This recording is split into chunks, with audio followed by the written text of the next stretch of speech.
Fame Ceramics presents Augusta Savage. The Harlem Renaissance is a cultural, social, and artistic time of illumination, which began in the 1920s when young black artists emerged with stories that have left a lasting mark on our history. Augusta Savage was among this group of artists who came to Harlem from the South in search of opportunity where her creative expression could thrive. As a young girl in the early 20th century, Savage began shaping ducks out of red clay found in the backyard of her home in Green Cove. Her work gained local attention when she entered and won a prize at a local county fair. This recognition encouraged her to continue studying art and sculpting. Her studies led her not only to New York, where she completed a 4-year program in 3 years, but France and across Europe, where she completed a significant amount of her work.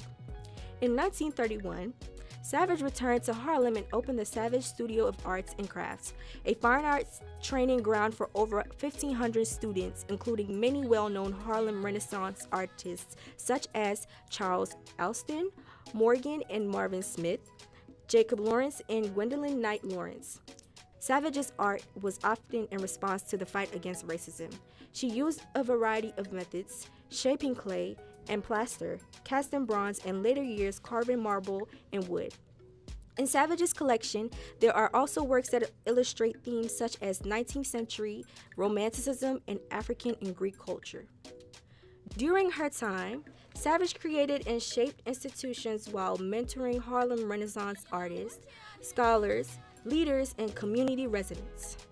While Augusta was mostly known as a sculptor, she was also a wonderful art teacher and a tireless supporter of the rights of all artists, especially black artists. A close friend, Romare Bearden, once said, "Augusta Savage lived for her work. Gradually, she realized that the black artist was caught in the economic plight of African Americans as a whole and that she could not escape their struggles." Against all odds, Augusta continued to overcome the trails that life threw her way. Her father's abuse, the loss of her husband, and experiencing the harsh effect of racism firsthand, she stayed persistent and became not only one of the leading artists in the Harlem Renaissance, but also spent most of her time educating and inspiring the youth of New York. At the end of the show, make sure to check out the work of Fame Ceramics on display in the gallery.